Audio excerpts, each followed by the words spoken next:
बिस्मिल्लाहिर्रहमानिर्रहीम। अल्लाह ताला के पाक नाम से शुरू जो बड़ा मेहरबान नहायत रहम करने वाला है। अस्सलामु अलैकुम स्टूडेंट्स, मैं हूं आपका teacher Asim Nasar, second year ICS computer science के नेक्स्ट लेक्चर के साथ यूनिक ग्रुप ऑफ इंस्टीट्यूशन की तरफ से हाजिर हूं। स्टूडेंट, अब यही रिक्वेस्ट और कि अल्लाह ताला के अगर हम बिस्मिल्लाह बात करते हैं तो स्टूडेंट बहुत ज़्यादा ऐसे वाक़यात जो है वो हम पढ़ते हैं, सुनने को मिलते हैं कि कोई अगर प्रॉब्लम, ज़ाहिर है ये इम्तिहान भी होते हैं और ये हमारे सब्र का भी इम्तिहान होता है और कई दफ़ा जो है हमारे, और डेफिनेटली अल्लाह ताला तो ऐसा है कि तकलीफ़ देना ये अल्लाह ताला की वो उसमें जो शान है उसके मुताबिक नहीं है।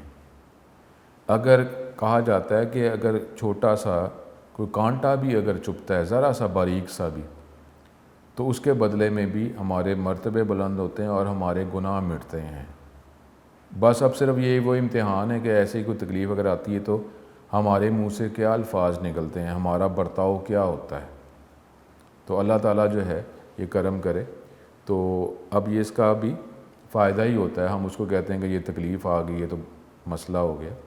वो ये नहीं होता कि अगर आपके कोई तकलीफ़ आई तो उसको 100% यही है कि कोई गुनाह सरज़द हो जिसकी वजह से तकलीफ़ आई है। वो तकलीफ़ जो है आपके सब्र का इम्तिहान है और कई दफ़ा आपके मर्तबे बढ़ने के। देखें, गुनाह नहीं है, अगर गुनाह है तो गुनाह जड़ेंगे।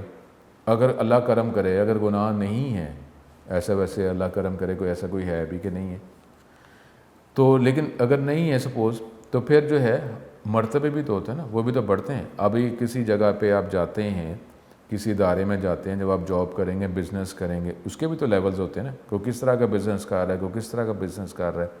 जॉब जो है उसमें पोजीशंस डिफरेंट है, तो उसमें अब आप क्या कहा जाता है कि अपनी आप वर्किंग करते रहें और दूसरे से हसद ना करें। वो ठीक है, आप उसमें आपको वो ड्यूटी दी गई है, तो अब ये सारी चीज़ें तो इस्लाम के अंदर मौजूद हैं ना। तो अब आप अल्लाह ताला से दुआ करें, ये इतने प्यारा ये कुरान मौजूद है, हर चीज़ उसके अंदर मौजूद है। और सुन, अगर आप अल्लाह के करम से अगर ये आप समझते हैं, ज़ाहिर आपको ये पता है कि कुरान पाक जितना मर्ज़ी पढ़ें, ये तो एक समुंदर है, समुंदरों का समुंदर है। तो उसके अंदर जब भी आप पढ़ते हैं, डेफिनेटली तर्जुमे से पढ़ेंगे तो हमें समझ आएगी, और अगर आप तफसीर की तरफ अगर आप चले जाते हैं तो इतनी को गहराई है कि हर दफ़ा पढ़ेंगे तो आप कहेंगे हैं ये कौन, ये बात ये नहीं पता चली मुझे, ये नहीं पता चली, और ऐसे ही है। तो फिर क्या ये कहा नहीं गया कि जब दिल करता है कि मैं अल्लाह ताला से बात करूं तो मैं नमाज़ पढ़ता हूं। जब दिल करता है कि अल्लाह ताला मेरे से बात करे, अल्लाह ताला तो कनेक्शन ठीक है दिल के साथ है ही, 4 अग से भी ज़्यादा करीब है। लेकिन जब दिल करता है कि अल्लाह ताला मेरे से बात करे तो मैं कुरान पढ़ता हूँ। लेकिन उसके लिए आपको यकीन का लेवल इतना बड़ा होना चाहिए कि ऐसे लगे कि कुरान जो है वो मेरे से ही बात कर रहा है। अगर जुमे का वो खुतबा है, अब जुमे का खुतबा जो है वो खुतबा जो प्यारे मौलवी साहब जो हैं, वो इमाम साहब जो हैं, वो सारों को दे रहे हैं, लेकिन आपको ये महसूस होगा कि यार खुतबा सिर्फ मुझे ही दिया जा रहा है, ये सारी बातें जो हैं ये मेरे से ही की जा रही हैं। और वो अगर आप सुन, अगर यकीन अल्लाह के करम से बढ़ाएँ और करम करें, अल्लाह ताला से रुजू करें, तो आप अगर सब्र करें ना, अगर आपके पास कोई सवाल हैं तो आप कई दफ़ा देखेंगे आपको सवाल बोलना नहीं पड़ा और जवाब मिल गया, आपने सवाल तो किया ही नहीं। तो ये यकीन के लेवल्स हैं।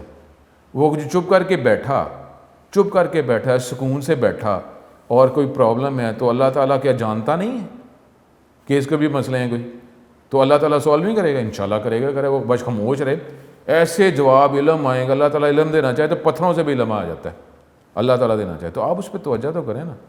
तो इसी तरीके से अल्लाह ताला ने ही सारे मसलों से निकालना है, उसकी तरफ रुजू करें। अब वैसे ही देखें कि जब ये हज अगर होता है तो अगर आप वो लाइव उसको देख रहे हो तो कितना अच्छा लगता है कि सजदा करते सारे एक ही टाइम सजदे करें, कितना अच्छा लगता है, सारे सजदे करें, तो कितना बड़ा वो जो हरम पाक है।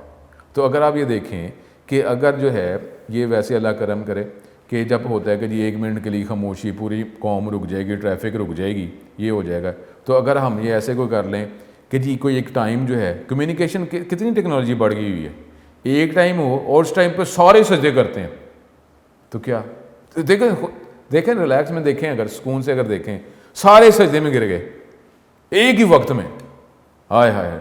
तो क्या सारे ही अगर तौबा इस्तगफार तलब कर रहे हैं, अल्लाह ताला इसको तौफीक दे, वो अगर रो रहा है, गिड़गिड़ा रहा है, तो खुद देखें तो सही, वो हज कितना अच्छा लगता है जब आप लाइव अगर देखते हैं एक वक्त में सजदे में सारे। तो इस तरीके से सजदे में क्या हो गया, अल्लाह ताला ने क्या कर नहीं दिया, सारी दुनिया को जानमाज बना नहीं दिया। पहले वो बातिन पे तवज्जो करते थे, वो मट्टी लग गई तो कहते हैं साफ़ ही साफ़ है, अब हम कपड़ों को साफ़ करते रहते हैं, बातिन की फिक्र ही कोई नहीं। तो वो तो अल्लाह करम करे, वो कीचड़ से भी आ जाते थे, फिर कहते थे हम पाक ही हैं, और अब हमें यही पड़ा रहता है कि हमारे कपड़े गंदे हो गए। वो अंदर साफ़ कर रहे हैं, बातिन साफ़ कर रहे हैं, अब हम अपने कपड़े साफ़ कर रहे हैं। तो इसलिए अल्लाह ताला ने कह दिया, अल्लाह ताला ने जा नमाज बना नहीं दी सारी, जाओ मरी सजदा करो। और तुम्हें अगर सजदे का वो डायरेक्शन का अगर काबा अल्लाह ताला को सजदा करते हैं हम, ठीक है, तो अगर वो क्या है तो गुमान कर लें, जहाँ हम समझते हैं उस तरफ आप सजदा कर लें, यही कहा गया ना। और इसमें यह भी है, सुन अल्लाह करम करे, मेरी क्या औकात है, उसमें कहते हैं कि एक अगर कोई बंदा सजदा कर रहा है ऐसी जगह पे जिसमें काबा का उसकी डायरेक्शन का नहीं पता, और वो सजदा कर रहा है किस तरफ, ठीक है, उसने गुमान में लिया कि इस तरफ काबा शरीफ है, तो अगर दूसरा जब आएगा तो वो उसके देखा देखी सजदा नहीं करेगा। ये नहीं कि वो उस तरफ सजदा कर रहा है, उसको भी नहीं पता, उसको भी नहीं पता, ये नहीं कि वो सजदा कर रहा है तो वो भी नहीं, ऐसे नहीं होगा, ऐसे नहीं होगा। वो अपना गुमान लाएगा, वो अपना गुमान लाएगा और उस तरफ सजदा करेगा। अब ये भी हो सकता है तीसरा बंदा है, वो एक तरफ सजदा कर रहा है, दूसरा दूसरी तरफ सजदा कर रहा है, लेकिन गुमान है, तो ये ठीक है, ये चीज़ें अल्लाह करम करें, ये है ठीक है, अल्लाह करम करे। ये अब सेकेंड ईयर ICS के जो लेक्चर्स हैं उसमें हम चैप्टर नंबर 9 के ये ऑपरेटर और ऑपरेटर प्रेसिडेंस के टॉपिक की बात कर रहे हैं। ये एक दो टॉपिक सिर्फ रह गए हैं, लेकिन उसके बाद जो है चैप्टर नंबर 9 के जो MCQs हैं, स्टूडेंट ये भी डिमांड कर रहे हैं कि MCQs भी थोड़े से डिस्कस कर लिया करें, तो MCQs जो हैं उसको भी डिस्कस करेंगे। तो ये आज का हमारा टॉपिक है, इसको हम कंटिन्यू करते हैं। स्टूडेंट ये चैप्टर 9 जो है, ये चैप्टर 9 के टॉपिक आज कंप्लीट हो रहे हैं, और लेकिन उसके बाद जो है MCQs जो हैं वो डिस्कस करेंगे। स्टूडेंट जो हैं वो थोड़ा सा वो डिमांड कर रहे हैं वो नोट्स का, तो इस हवाले से फिर वो कह रहे हैं कि सर MCQs भी थोड़ा सा डिस्कस कर लिया करें, क्योंकि टेक्स्ट बुक जो है, टेक्स्ट बुक के अंदर जो MCQs जो है बहुत ही ज़रा सिलेक्टिव टाइप ही हैं, और एक दो एक्सरसाइज ऐसे हैं कि जिसमें प्रीवियस चैप्टर की एक्सरसाइज ही कंटिन्यू की गई है, तो इसलिए ये कहा गया। तो इंशाल्लाह ताला इसको भी डिस्कस कर लेंगे। जब आपके नोट्स आ जाएंगे तो जो है उसको फिर हम ज़रा स्पीडली कर लिया करेंगे, लेकिन MCQs भी आगे डिस्कस किया करेंगे। तो ये हमारे पास वो लिंक है, नॉर्मली आप ये तो अब प्रॉब्लम आपकी तरफ से नहीं आ रहा कि जो लिंक प्रोवाइड कर लें, क्योंकि ये अब आपने जो C लैंग्वेज इंस्टॉल डेफिनेटली अब ये चैप्टर 9 ख़त्म होने वाला है, तो अब जो है अगर हमें ये टूल ही हमने अप्लाई इंस्टॉल नहीं किया हुआ तो अब आगे वर्किंग कैसे कर सकेंगे, ठीक है, वो तो मुमकिन नहीं है। तो अब ये जो हमारे पास टॉपिक है ऑपरेटर, हमने डिफरेंट ऑपरेटर्स जो हैं इस चैप्टर में हमने डिस्कस कर लिए कि जितने ऑपरेटर्स जो हैं ये हमारे पास सिंबल्स हैं जो डिफरेंट काम के साथ लिंक हैं, कि ये सिंबल होगा तो उसका काम ये है, तो वो फंक्शन परफॉर्म करेगा, और किस पर करेगा तो वो ऑपरेंड होते हैं, वैल्यू है, एक्सप्रेशन है जिस पर वो फंक्शन परफॉर्म किए जा रहे होते हैं। तो ये चैप्टर नंबर 9 जो है एलिमेंट्स ऑफ C, इसमें ये सारी चीज़ें हमने ऑपरेटर्स जो हैं डिटेल में डिस्कस किए। और हमने प्रीवियस लेक्चर में ये भी देखा था कि अगर सेम लेवल के अगर ऑपरेटर्स आ जाते हैं तो फिर इस वर्किंग कैसे की जाएगी, कि सेम लेवल के हैं तो फिर कैसे। अगर अब ये यहाँ पे एक टेबल है, चार्ट है, डिफरेंट लाइंस आपको नज़र आ रही हैं। जो ऊपर वाली लाइन है उसमें जितने ऑपरेटर्स हैं उनकी प्रायोरिटी निचले वाले लाइन के ऑपरेटर्स से ज़्यादा है, ठीक है, एक तो ये बात होगी। और दूसरा ये है कि अगर एक ही तरह के ऑपरेटर्स का जो लेवल है अगर वो आ जाते हैं तो फिर अब क्या करेंगे, कौन से ऑपरेटर को, जो सेम लेवल के ऑपरेटर्स हैं उनको कैसे उसकी फंक्शनलिटी हम प्रोवाइड करेंगे, मिलेगी जब वो वर्क करेंगे। तो फिर वो एक यहाँ पे कॉलम है एसोसिएटिविटी का, उसमें आप देखेंगे ये लेफ़्ट टू राइट लिखा हुआ है। लेफ़्ट टू राइट का मतलब ये है कि पहले लेफ़्ट वाले को ऑपरेट किया जाएगा, फिर राइट, लेफ़्ट से राइट की तरफ चलेंगे, राइट से लेफ़्ट की मतलब है कि राइट वाले जो ऑपरेटर हैं पहले उनकी वर्किंग होगी, फिर लेफ़्ट की तरफ वर्किंग होगी। अगर सेम ही लेवल के ऑपरेटर्स अगर किसी एक्सप्रेशन में आ जाते हैं तो फिर एसोसिएटिविटी को देखा जाता है।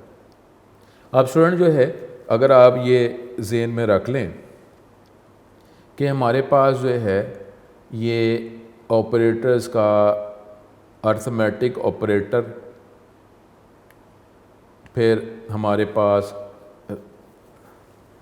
रिलेशनल ऑपरेटर, फिर लॉजिकल ऑपरेटर। मेन ये बात है, तो ये आपको वैसे नॉलेज के लिए कह रहा हूँ कि ये तो कंप्लीट चार्ट है जिसमें सारे ऑपरेटर्स जो हमने भी पढ़ लिए हैं या कुछ पढ़ने हैं वो सारे इस चार्ट में अवेलेबल है। लेकिन फिर भी अगर आप ये लाइन ज़रा माइंड में रख लें कि अर्थमेटिक ऑपरेटर्स 3 मेजर कैटेगरीज है ना, major categories arithmetic, relational, logical. तो अर्थमेटिक ऑपरेटर्स की प्रायोरिटी ज़्यादा, फिर रिलेशनल ऑपरेटर, फिर लॉजिकल ऑपरेटर। और स्टूडेंट ये जो सेंटेंस जो है ना, ये हमेशा कोशिश करें कि आपके माइंड में रहे, और ये जो है ये आपको इस डिग्री में, अगली डिग्री में भी, आगे जितना भी आप पढ़ते जाएंगे उसमें यही फ़ायदा रहेगा। Arithmetic, relational, logical. अगर वैसे इसी टॉपिक की बात कर लें, ठीक है, एज ए होल बात की जा रही है, तो देखें ये अर्थमेटिक है, फिर ये रिलेशनल है, और फिर ये इधर logical operator, as a whole, ठीक है, बात कर रहे हैं। तो ये देखें ये बनती है बात, ज़्यादातर ये ऑपरेटर्स हम इस्तेमाल कर रहे होते हैं। और फिर वो टूल के अंदर जो इन ऑपरेटर्स के अलावा एडिशनल ऑपरेटर्स है तो उनकी बात फिर कर ली जाएगी, वो तो अलग से है ना। लेकिन अर्थमेटिक, रिलेशनल और लॉजिकल, इस बात को ज़रा माइंड में रखेंगे। अगर इस पूरे चार्ट की बात करते हैं, देखते हैं प्राइमरी एक्सप्रेशन जिस तरह जो ब्रैकेट्स जो हैं जो आ रही हैं उनकी वैल्यूएशन पहले होगी, ठीक है। और फिर इसमें हमारे पास जो है ये एक्सप्रेशन जो आ रहा है, जो आप इंक्रीमेंट डिक्रीमेंट ऑपरेटर की बात कर रहे हैं, जिसमें ये कौन सा ऑपरेटर है, बाद में है ना, पोस्ट फिक्स, ठीक है। तो इस हवाले से ये बात की जाएगी। इसमें कोशिश की गई है कि ऑपरेटर्स जो है क्लियरली आपको डिफ़ाइन कर दिए जाएं। तो ये देख लें कि ये कौन सा आ रहा है, पोस्ट फिक्स, और ये प्रीफिक्स ये बाद में है, ठीक है। तो इसमें कोशिश की गई है कि आपको नॉलेज जो है ज़रा बेहतर और बेटर प्रोवाइड किया जाए। तो ये हमारे पास फिर यूनरी ऑपरेटर्स हैं, हमारे पास ये मल्टीप्लिकेशन के साइन हैं, ये आप ये इस्तेमाल करते हैं। ये एंड ऑपरेटर, ये और ऑपरेटर्स भी हमारे पास हैं, प्लस माइनस, ठीक है। ये एंड ऑपरेटर इधर है, ये हमारे पास ये बिट वाइज भी कुछ ऑपरेटर्स हैं, ठीक है। ये और भी ऑपरेटर्स हैं जो ऑपरेटर्स हमने पढ़ लिए हैं या हमने पढ़ने हैं या अगली डिग्री में पढ़ेंगे, ठीक है। तो इस हवाले से ये मुख्तलिफ बातें, ये एक्सक्लेमेशन जो है ये निशान है ये नोट के लिए। ये अब लॉजिकल नोट आपको इधर नहीं नज़र आ रहा कहीं नीचे, ये लॉजिकल नोट इधर है, ठीक है। तो अब फिर ये जो प्रीफिक्स है वो ऑपरेटर्स यहाँ पे आ रहे हैं। टाइप कास्ट जो है, जिसमें ये अगले हमने चैप्टर्स में पढ़ेंगे, जिसमें आप वेरिएबल की टाइप जो है टेम्प्रेरी तौर पर आप चेंज कर सकते, सिर्फ वर्किंग के लिए। वेरिएबल की टाइप कभी नहीं बदलती, हमने रूल्स फॉर नेमिंग वेरिएबल में पढ़ा हुआ है। लेकिन आप प्रोसेसिंग के वाले से उसके फ़ौरन अगर आप टेम्प्रेरी तौर पर अगर उसकी टाइप बदलना चाह रहे हैं तो वेरिएबल की टाइप वही रहेगी, ठीक है, सिर्फ प्रोसेसिंग में। तो फिर वो टाइप कास्ट जो हम अगली चैप्टर्स में देखेंगे। फिर हमारे पास ये बाइनरी ऑपरेटर्स आ, इसका मतलब ये यूनरी ऑपरेटर। अगर ऑपरेटर्स की जो 3 category, unary, binary, ternary. Unary operator जो एक ऑपरेंड रिक्वायर कर रहे होते हैं, बाइनरी ऑपरेटर तो 2 ऑपरेंड रिक्वायर कर रहे होते हैं, और टर्नरी ऑपरेटर जो 3 ऑपरेटर रिक्वायर कर रहे होते हैं। टर्नरी ऑपरेटर अभी ये हमने नहीं पढ़ा, ये हम अगले चैप्टर्स में जाकर पढ़ेंगे, अभी नहीं पढ़ा, ठीक है। तो ये देख लें, ये मुख्तलिफ है। इस चार्ट के वाले से डिफरेंट आप सिनेरियोज बना सकते हैं, अर्थमेटिक, रिलेशन, लॉजिकल, फिर यूनियन ऑपरेटर पहले, फिर बाइनरी बाद में, टर्नरी उसके बाद, और सबसे आखिर में जो असाइनमेंट ऑपरेटर जो हैं, कंपाउंड असाइनमेंट ऑपरेटर्स, वो आ रहे हैं, कॉमा सबसे नीचे। फिर ये मल्टीप्लिकेशन ऑपरेटर है, divide, remainder operator, plus minus, ये आप जो कर रहे हैं, ठीक है। ये साइन चेंज करने वाला, ये एडिशन सब्ट्रैक्शन, ये साइन चेंज हो रहा है, ठीक है। फिर ये हमारे पास रिलेशन ऑपरेटर आ जाते हैं, और ये नॉट इक्वल टू जो है वो इधर आ रहा है, ठीक है, ये रिलेशनल इक्वल टू। फिर ये logical and, logical or, ternary operator जो है अभी हमने नहीं पढ़ा, ये अगले चैप्टर्स में जाकर पढ़ेंगे, ठीक है। चैप्टर नंबर 10 पे भी नहीं, उसके आगे जाके आएगा। फिर assignment operator, compound assignment operator, equal to हमने पढ़ा, plus equal to, minus equal, ठीक है, ये सारे हमने पढ़े। तो ये इस हवाले से ये जो चार्ट जो है इसका फ़ायदा आपको इस डिग्री में भी और आगे भी पढ़ता ही रहेगा। अगर सी लैंग्वेज के एनवायरनमेंट से रिलेटेड अगर आप एनवायरनमेंट जब भी आप स्टडी करेंगे, जैसे C++ की बात, जावा, पाइथन, ये आपको नाम आपने सुने होंगे, तो ये चार्ट आपको उधर भी फ़ायदा देगा, ठीक है। तो इस हवाले से आप ये आखिरी टॉपिक है जो इस चैप्टर से रिलेटेड है, वो कमेंट्स का टॉपिक है। तो ये टॉपिक करने के बाद फिर हम जो MCQs जो हैं उसको डिस्कस करेंगे। MCQs जो हैं वो भी हमारे ज़ाहिर है बोर्ड के पेपर में इम्पॉर्टेंट होते हैं, और उसका फ़ायदा ये है कि अगर हमें आता है तो हमारे नंबर उसमें कटते नहीं, ठीक है। अब कमेंट्स जिसको आप रिमार्क्स कहते हैं, अब देखें स्टूडेंट माइंड में ये रखें कि ये जो हम कोड लिखते हैं सोर्स कोड के बाद जो प्रोग्राम हम टाइप करते हैं, ये प्रोग्राम कौन देख सकता है? Programmer, developer. आप जब सॉफ्टवेयर चला रहे होते हैं, कोई भी सॉफ्टवेयर चला रहे होते हैं, गेम ही अगर आप चला रहे हैं तो गेम जब चला रहे हैं, गेम आप चला रहे हैं, वो गेम कौन सी इंस्ट्रक्शन को यूज़ करके वो गेम चल रही है वो तो नहीं देख रहे होते ना। माइक्रोसॉफ्ट वर्ड अगर आप चला रहे हैं, एक्सेल चला रहे हैं, ये सी लैंग्वेज का सॉफ्टवेयर ही आप चला रहे हैं, सी लैंग्वेज का सॉफ्टवेयर जिसमें प्रोग्राम लिख रहे हैं, अगर वो चला रहे हैं तो आपको पता है कि ये सी लैंग्वेज का ये जो सॉफ्टवेयर है ये कौन सी इंस्ट्रक्शन को यूज़ करके जो बनाया गया और बैकग्राउंड में कौन सी इंस्ट्रक्शन चल रही, ये तो नहीं कोई देख सकता ना। ये कौन देख सकता है? जो डेवलपर जिसने प्रोग्राम बनाया होता है या जिसको राइट्स प्रोवाइड किए गए, जिसको फैसिलिटी दी गई कि वो कोड देख सकता है, वही देख सकेगा ना, बाकी तो नहीं। बाकी तो सॉफ्टवेयर सिर्फ चला रहे होते हैं। लेकिन अब सॉफ्टवेयर जो है जो मुख्तलिफ इंस्ट्रक्शन का कम्बिनेशन होता है, अगर आप 4-5 लाइनों का प्रोग्राम बना रहे हैं तो ज़ाहिर है वो हमें 4-5 लाइनों का तो अंडरस्टैंडेबल है ज़्यादा। लेकिन अब ये है कि आपको क्या पता नहीं, सॉफ्टवेयर हाउस में डिफरेंट सॉफ्टवेयर डेवलपर जो है मिलकर काम कर रहे होते हैं, या आपका प्रोग्राम ही वक्त के साथ साथ जो है वो एक्सपेंड कर रहा होता है, नए नए फीचर्स फंक्शनैलिटी आप शामिल कर रहे होते हैं। तो क्या प्रोग्राम जो है सॉफ्टवेयर हाउस में प्रोग्राम जो है 4-5 लाइनों का होता होगा? तो उसमें हमारे पास क्या थाउजेंड्स ऑफ लाइंस हैं और डिफरेंट प्रोग्रामर्स वर्क कर रहे हैं। तो इतनी ज़्यादा अगर लाइंस हैं तो अब हर जो ब्लॉक है, ब्लॉक मुख्तलिफ स्टेटमेंट्स का कम्बिनेशन, अब ब्लॉक के अंदर क्या काम किया जा रहा है, क्या वर्किंग की जा रही है। अब देखें ना, कोई भी जब आप कोई चीज़ यूज़ कर रहे होते हैं और आपकी यूज़ में है, फिर तो आपका उसके साथ ताल्लुक़ होता है, आपको उसकी हर चीज़ का पता होता है। लेकिन वो जब चीज़ आपके इस्तेमाल में नहीं रहती, तो अगर गाड़ी आप चला रहे हैं तो गाड़ी चलाते जा रहे हैं तो आपको गाड़ी चलानी, ठीक है, याद है, आप चलाते जा रहे हैं। अगर आप गाड़ी चलाना छोड़ देते हैं, को 5-6 महीने अगर गाड़ी नहीं चलाते, उसके बाद जब गाड़ी चलाएंगे तो उतनी तो ईजीनेस नहीं ना मिलेगी, फिर दोबारा उसके साथ फेमिलियर होना पड़ेगा, और एक ही गाड़ी अगर दूसरी किसी और की गाड़ी चला रहे हैं फिर उसके साथ एडजस्ट होना पड़ेगा कि जी ये जो गाड़ी है हर एक का कंट्रोल है, हर एक की थोड़ी मैनेजमेंट है, और ज़ाहिर एक तो वैसे ही होता है कि ये मेरी गाड़ी नहीं किसी और की गाड़ी चला रहा, तो उसमें अटैच होने में टाइम लगता है कि नहीं लगता। इसी तरीके से जो प्रोग्राम है, जो डिफरेंट स्टेटमेंट्स का कम्बिनेशन है, अगर उस प्रोग्राम में आप वर्किंग करते जा रहे हैं, एनहेंसमेंट करते जा रहे हैं, ईच एंड एवरी जो ब्लॉक ऑफ कोड है उसका आपके साथ वर्किंग के साथ आपका ताल्लुक़ रह रहा है, फिर तो आपको पता है कि ये ब्लॉक क्या कर रहा है, ये ब्लॉक क्या कर रहा है, ये मैं किस लॉजिक के तहत मैंने ये किस मकसद के लिए मैंने ये स्टेटमेंट इस्तेमाल किए, वो आपके माइंड में है। लेकिन जब ये जो ब्लॉक ऑफ कोड के साथ आपकी अटैचमेंट ख़त्म हो जाएगी, या आप ही कुछ देर के बाद अपना प्रोग्राम कोड देखेंगे, तो मे बी आपको अपने ही प्रोग्राम को समझने में थोड़ी देर लग जाए कि यार ये प्रोग्राम का ये कोड क्या कर रहा है, ये कोड क्या कर रहा है, ठीक है, वर्किंग। तो इसलिए ये कमेंट्स और रिमार्क्स जो हैं, जब कोड जो है प्रोग्राम का कोड कौन देख सकता है? डेवलपर। अब इसी तरीके से ये कमेंट्स और रिमार्क्स जो किसी स्टेटमेंट के साथ लगाना चाह रहे हैं, ब्लॉक ऑफ कोड के साथ लगाना चाह रहे हैं, तो वो भी कौन देख सकेगा? Developer, coder, programmer.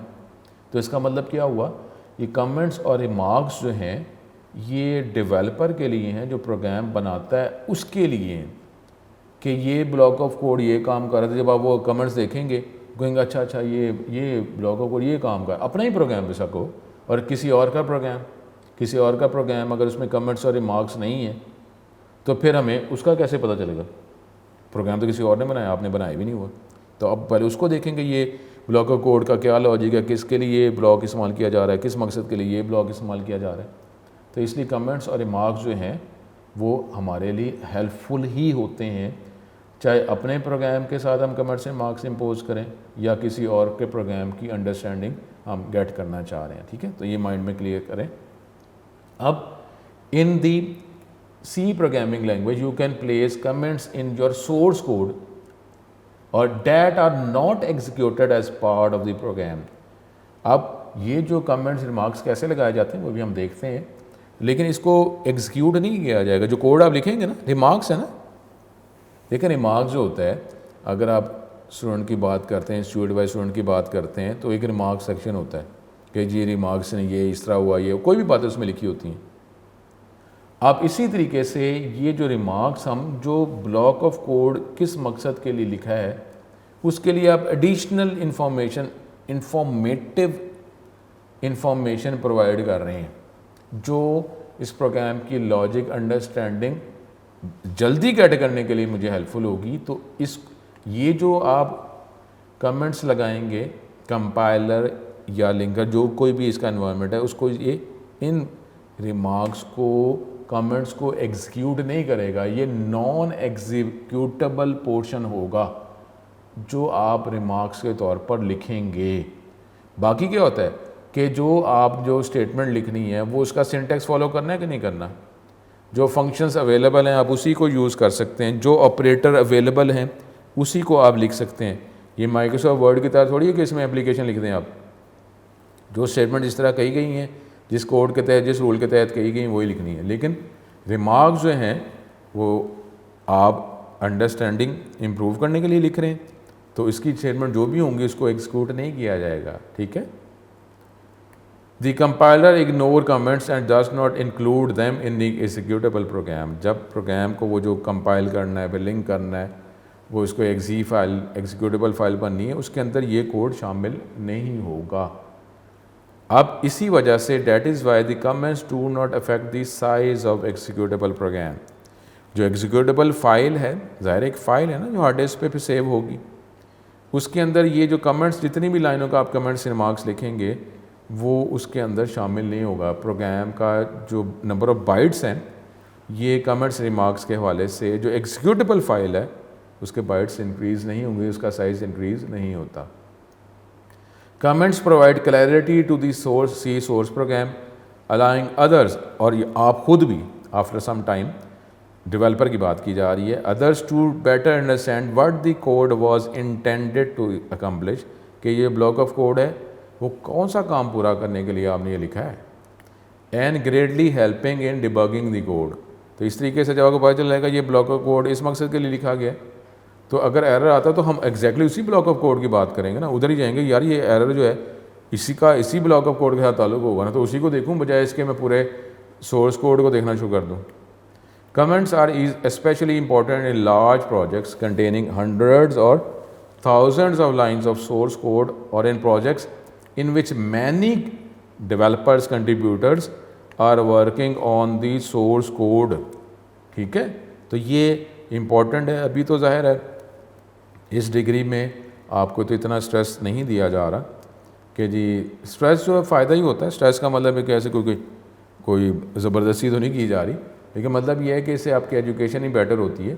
तो यहाँ पे कमेंट्स जो है कि जी जो भी आपको को वर्किंग, अभी तो आपको असाइनमेंट्स ऐसा कोई प्रोग्राम के तौर पे असाइनमेंट्स तो नहीं ना मिल रही, लेकिन जब अगली डिग्री में जाएंगे तो वहाँ पे तो जो अच्छे टीचर्स होंगे वो तो आपको ये कहेंगे कि कोई भी आपकी जो असाइनमेंट जो है विदाउट कमेंट्स एक्सेप्ट नहीं की जाएगी। तो कमेंट्स जो हैं वो आपको अल्लाह करम करे अच्छे टीचर्स मिले तो वो ये लाजमी रूल बना रहे होते हैं कि कमेंट्स के बगैर आपकी असाइनमेंट एक्सेप्ट नहीं होनी, तो आपको कमेंट्स रिमार्क्स देने पड़ेंगे। साथ कोड भी लिख रहे हैं जो आपको रिक्वायर है वो भी लिखना ही है स्टेटमेंट्स, लेकिन साथ साथ आपको लिख, तो इसका आपको फ़ायदा ही होता है क्योंकि जब आप सॉफ्टवेयर हाउस में जाते हैं तो ये आपसे डिमांड किया जा रहा होता है। अगर हमने वर्किंग में पहले कमेंट्स कभी लगाए ही नहीं, उस तरह आप काम ही नहीं करते, तो वो जो डेवलपर जो सॉफ्टवेयर हाउस में जो काम कर रहा है उसके फिर इस एनवायरनमेंट के साथ ये चीज़ें इम्पोज करना उस टाइम ज़ाहिर है मुश्किल हो जाता है, क्योंकि नंबर ऑफ़ लाइन्स भी तो उस टाइम ज़्यादा ही होंगी ना। तो इसलिए अगर आप इसको साथ साथ करते रहेंगे तो फ़ायदा ही होगा, बहुत ज़्यादा अच्छा इफेक्ट पड़ता है। कोई अगर देख रहा है उसके लिए भी, जो आपको चेक कर रहा है, या आपको अपने ही प्रोग्राम जो है, ये डेफिनेटली स्टूडेंट ये माइंड में रखें, ये होता ही है। अगर अपना ही प्रोग्राम जो है, जो आपने कोई असाइनमेंट आपको मिली होगी, ज़ाहिर अगली डिग्री में मिलेगी, तो वहाँ पे अपना ही कोड अगर बाद में देख रहे होंगे तो अपने ही कोड की समझ नहीं आ रही थी कई दफ़ा कि यार ये मैंने कोड लिखा क्यों था। तो इसलिए कमेंट्स रिमार्क्स जो है कई टीचर्स अगली डिग्री में एक्सेप्ट ही नहीं करेंगे। Comments can be added anywhere in the code, जहाँ आपको रिक्वायर है, ठीक है, कमेंट्स लगा दें कि ये ब्लॉक ऑफ कोड ये काम कर रहा है, ये लाइन ही सपोज ये काम कर रही है। Comments can be added in programs in 2 ways. एक सिंगल लाइन कमेंट्स हैं कि आप सिर्फ एक लाइन जो है वही कमेंट के लिखना चाह रहे हैं, या एक से ज़्यादा लाइंस आप कमेंट्स के तौर पर, रिमार्क्स के तौर पर लिखना चाह रहे हैं। तो 2 मुख्तलिफ तरीक़ों से सिंगल लाइन कमेंट्स और मल्टी लाइन कमेंट्स या रिमार्क्स आप लिख सकते हैं। अब सिंगल लाइन कमेंट्स क्या होते हैं? You can create a comment on a single line, एक लाइन है उसके एक लाइन के कमेंट लगाना चाह रहे हैं। C introduce a double slash comment prefix, double slash divide का साइन है, 2 दफ़ा ये आप यूज़ करेंगे। तो कहीं पर भी लिखें, कहीं पर भी, ज़ाहिर स्टेटमेंट के अंदर नहीं, स्टेटमेंट के बाहर ही लिखेंगे ना। तो वो जब आप डबल स्लैश जो है ये यूज़ करेंगे, इसके आगे जितनी भी लाइनें लिखेंगे ना, एक ये सिंगल लाइन कमेंट है, तो वो जो है वो सिर्फ आपकी कोड की अंडरस्टैंडिंग के लिए है। ये डबल स्लैश से लेकर लाइन के एंड तक जहाँ कहीं भी डबल स्लैश लिखते हैं, ठीक है, ये हमारे पास फॉरवर्ड स्लैश, एक बैक स्लैश है ना, एक फॉरवर्ड स्लैश, वो अगर आप यूज़ करते हैं तो वो उस लाइन के एंड तक जो कुछ भी लिखेंगे कंपाइलर इसको इग्नोर करेगा। तो उसमें आप कर देंगे ये लाइन इस मकसद के लिए इस्तेमाल की, कंपाइलर इसको इग्नोर करेगा। Way to comment comments on single line are added by using double slash, ये आप करेंगे। Anything written on the right side of the double slash is considered as comments.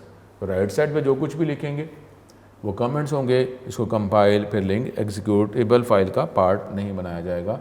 And is ignored during execute. इसमें आप plane English हिस्सा लिखते हैं ना Microsoft word में, आप लिख सकते हैं कि ये लाइन ये काम कर रही है। मल्टी लाइन कमेंट्स, अगर एक से ज़्यादा लाइंस पर आप कमेंट्स लगाना चाह रहे हैं तो हमारे पास एक और ऑप्शन अवेलेबल है, एक और स्टाइल, वो है मल्टी लाइन कमेंट्स। अब इसमें एक से ज़्यादा लाइंस पे आप कमेंट्स लगाना चाह रहे हैं ना, तो आप जो है एक comment starts with a slash asterisk, ठीक है, ये स्लैश डिवाइड का साइन और ये स्टार एस्ट्रिक लिखेंगे। तो उसके बाद जितनी लाइनें मर्जी लिखते जाएं, इसको कंपाइल नहीं करेगा वो। और जो ये मल्टी लाइन कमेंट्स कहाँ तक है ना, कितनी लाइनें, एक लाइन है, 2 लाइनें, 3 लाइनें, 4 लाइन, कितनी लाइन्स हैं। तो फिर and ends with asterisk slash, यानी ये एस्ट्रिक और स्लैश लिखेंगे। तो फिर इन दोनों जो सिंबल्स के दरमियान जितनी भी लाइन्स होंगी वो कमेंट्स और रिमार्क्स हैं, ठीक है, उसको कंपाइल नहीं किया जाएगा, इग्नोर किया जाएगा। And can be anywhere in your program. Comments can span several lines within your C program. The compiler will assume that everything after the slash asterisk symbol is a comment until it reaches the asterisk slash, even if it spans multiple lines. अब ये syntax अगर आप इसकी बात करें, slash asterisk, इसके दरमियान जितना भी, चाहे ये तो एक लाइन में बताया ना, आप लिखते हैं नीचे और भी लाइन लिखी जा रहे हैं, इसमें एग्जीक्यूटेबल स्टेटमेंट कोई नहीं होनी। अगर अब यहाँ पे ये एस्ट्रिक स्लैश एंड पे लिख दिया और दरमियान में प्रिंट लिख दिया तो उसने एक्सक्लूड नहीं करना, क्योंकि ये तो कमेंट्स हैं, ठीक है। और ये आप ऐसे लिखेंगे और फिर ये आप कमेंट्स, अब ये आप एक लाइन पे इस तरह इसको कर लें या एक से ज़्यादा लाइन लिखते जा रहे हैं, इसके दरमियान जितने भी लिखेंगे ना, प्रिंट लिख दिया, क्लियर स्क्रीन, कुछ भी वेरिएबल बना लिया, तो ये लाइन एक्सक्लूड नहीं होनी, ठीक है। तो अब जो है ये एक लाइन लिखी उसको इग्नोर करना, कमेंट्स लगाना, तो ये आप सिंगल लाइन कमेंट्स और मल्टी लाइन कमेंट्स इस तरीके से आप बना सकते हैं। एग्जाम्पल, जैसे यहाँ पे आपने कर दिया, कहीं पे भी लिख दिया ये डबल स्लैश डाला और आप ये लिख दिए प्रैक्टिस में एक समय प्रोग्रामर, ठीक है, लिख दिया। अब ये वैसे अगर ये ना लिखें तो कंपाइलर फौरन एरर देना कि ये क्या लिखा हुआ है, ये कौन सी स्टेटमेंट है, अगर ये आप नहीं लिखेंगे, ठीक है। फिर अगर आप मल्टी लाइन पे करना चाह रहे हैं सिंगल लाइन में, तो इस तरह भी कर सकते हैं, और इसके एस्ट्रिक स्लैश एंड पे ले जाए तो जितनी लाइन्स होंगी वो उसको आप वो कमेंट्स हो जाएंगे। You can create a comment at the end of line of code, जैसे ये भी देखें, ये स्टेटमेंट लिखी है ना, उसके बाद आपने ये लिख दिया। अब ये मल्टी लाइन कमेंट्स हैं, आप सिंगल लाइन पे भी कर सकते हैं। अब ये इतना पोर्शन एग्जीक्यूट हो जाएगा, अब ये नहीं एग्जीक्यूट होगा। ये देखें, अब ये स्टेटमेंट लिखी है, ये एग्जीक्यूट होगी। अब ये एक लाइन पे, अगर आप एक लाइन पे लिखेंगे तो ये आप जो है ये डबल स्लैश के साथ एक लाइन पे लिख दें, या इस तरीके से भी एक लाइन पे, और लेकिन एक से ज़्यादा लाइन्स पे डबल स्लैश से एक से ज़्यादा लाइन्स, वो तो हर लाइन को शुरू में डबल स्लैश डालना पड़ेगा। तो ये मुख्तलिफ हमारे पास स्टाइल है, ये आपने कर लिया। अब इस तरह भी आप कर सकते हैं, एक लाइन पे आपने लिख दिया, ठीक है। तो ये मुख्तलिफ किया जा सकता है। अब ये हमारे पास ये एक्सरसाइज का एक क्वेश्चन था। इस तरह के भी क्वेश्चन जो हैं वो आ सकते हैं कि हमारे पास जो है ये एक्सरसाइज का क्वेश्चन, ये हमारे टॉपिक्स कंप्लीट हो रहे हैं चैप्टर 9 के। उसके बाद जो है MCQs जो हैं वो हम डिस्कस करेंगे। ये अब एक्सरसाइज के क्वेश्चंस भी आपके सॉल्व हो चुके हैं। अब ये डिफरेंट वेरिएबल्स हैं, 4 टाइप हैं, फ्लोट टाइप के वेरिएबल्स हैं, x y z w x y z, ये फ्लोट टाइप के 4 वेरिएबल्स हैं, और ABC जो हैं ये इंटीजर टाइप के वेरिएबल हैं। अब यहाँ पे ये एक्सप्रेशंस लिखे हुए हैं, ये सही नहीं है, तो सी लैंग्वेज के हवाले से अगर ये एक्सप्रेशंस अगर हमें लिखना पड़े तो कैसे लिखा जाएगा, ठीक है। तो ये वो आपसे क्वेश्चंस हैं, इनकरेक्ट एक्सप्रेशन है, इसको सही करके लिखना है। मैथ में तो होता है ना कि जैसे 4.0 और ये W लिखते हैं तो ऑटोमेटिकली इसका मतलब होता है कि इसके दरमियान मल्टीप्लिकेशन हो रही है, लेकिन सी लैंग्वेज में ऐसा नहीं होता, सी लैंग्वेज में ऐसा नहीं है, ठीक है। तो उस हवाले से अब ये जब आप सी लैंग्वेज में लिखेंगे तो 4.0 मल्टीप्लाई W मल्टीप्लाई Y ऐसे लिखना पड़ेगा। उसके बाद ये मैथ के वाले से तो ठीक है कि ऑटोमेटिकली Y और Z इनके दरमियान मल्टीप्लिकेशन ही हो रही है, लेकिन जब सी लैंग्वेज में लिखेंगे तो y = y मल्टीप्लाई z लिखेंगे। फिर ये मैथ के वाले से ठीक है, इनमें मल्टीप्लिकेशन हो रही है, लेकिन सी लैंग्वेज का ये एक्सप्रेशन सही नहीं है, इसके लिए फिर वो मल्टीप्लिकेशन का सिंबल डालना पड़ेगा। मैथ में ये ऑटोमेटिकली है कि जब ब्रैकेट लगाते हैं तो उसका मतलब ही होता है कि वो उसके साथ मल्टीप्लिकेशन परफॉर्म किया जा रहा है, लेकिन सी लैंग्वेज में ऐसे नहीं है, तो आपको ये मल्टीप्लिकेशन का सिंबल ही डालना पड़ता है। यही वो आखिर में मैथ में हो रहा है, लेकिन जब इसमें करेंगे सी लैंग्वेज में तो आपको इस तरह ये लिखना पड़ेगा। तो ये हमारे पास जो था ये क्वेश्चन, ये एक्सरसाइज के क्वेश्चन सॉल्व हुए। तो आगे जो है ये मज़ीद जब आपके पास नोट्स के अंदर जब आएंगे तो नोट्स में ये सारी चीज़ें अल्लाह के करम से आपको प्रोवाइड कर दी जाएंगी। उससे पहले ये देखते रहें। अब स्टूडेंट जो है वो ये कहते हैं कि जी ये MCQs जो है, क्योंकि एक्सरसाइज के टेक्स्ट बुक के एंड पे एक्सरसाइज में या MCQs काफ़ी कम है, और 1-2 चैप्टर्स ऐसे हैं जिसमें प्रीवियस चैप्टर के ही MCQs को कंटिन्यू कर दिया गया, तो इस हवाले से MCQs की बात भी की जा रही है। और ज़ाहिर है कि इंशाअल्लाह ताला जी नोट जल्द आ रहे हैं आपके पास, तो उसमें उससे पहले अगर MCQs जो हैं तो फिर वो स्टूडेंट डिमांड कर रहे थे, तो इसलिए MCQs को भी डिस्कस किया जा रहा है, और आगे भी फिर इसको डिस्कस कर भी लिया करेंगे, ताकि इस तरीके से आपकी तवज्जो भी MCQs की तरफ भी हो जाएगी। और बाकी जो हैं ये लॉन्ग क्वेश्चन, शॉर्ट क्वेश्चन तो आपके साथ साथ लेक्चर्स में ही प्रोवाइड किए जा रहे होते हैं। अब MCQs, अब आपके पास जो अल्लाह के करम से जब नोट्स मिलेंगे तो नोट्स के अंदर भी टेक्स्ट बुक के हवाले से वो जो टॉपिक की जो हेडिंग है वो पहले ही बनी होंगी। लॉन्ग क्वेश्चन है तो वो टॉपिक जो है, टॉपिक के अंदर जो लॉन्ग क्वेश्चंस बन रहे हैं वो टॉपिक की हेडिंग होगी। शॉर्ट क्वेश्चंस में पहले टॉपिक होगा, फिर उसके अंदर जो जो शॉर्ट क्वेश्चन टॉपिक से रिलेटेड है वो होंगे, क्योंकि आपको पता ना ये आप प्रॉब्लम होता है कि सर कहाँ से लेकर कहाँ तक शॉर्ट क्वेश्चन करने, कहाँ से लेकर कहाँ तक MCQs करने।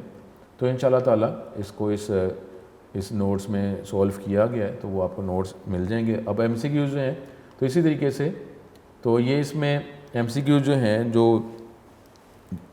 कुछ ज़ाहिर सिमिलर भी MCQs हो जाते हैं, वो तो डिफरेंट साइज़ हैं, डिफरेंट वैरायटीज़ हैं, तो वो हमारे लिए भी डिफरेंट MCQs ही होते हैं।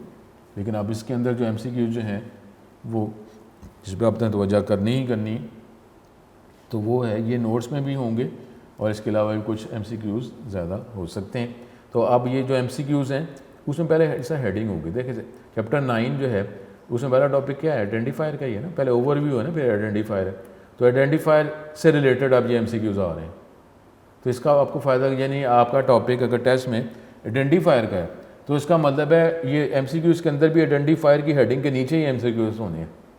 तो आपको ये पूछने की ज़रूरत है, जो टॉपिक आपके टेस्ट में शामिल हैं उससे से रिलेटेड लॉन्ग शॉर्ट MCQs आप इजीली देख सकते हैं और आप कर सकते हैं, ठीक है। इसमें कोशिश की गई है, तो इसी स्टाइल में आपको इंशाल्लाह ताला नोट्स मिलेंगे। अब आइडेंटिफायर से रिलेटेड ही MCQs आ रहे हैं, ठीक है।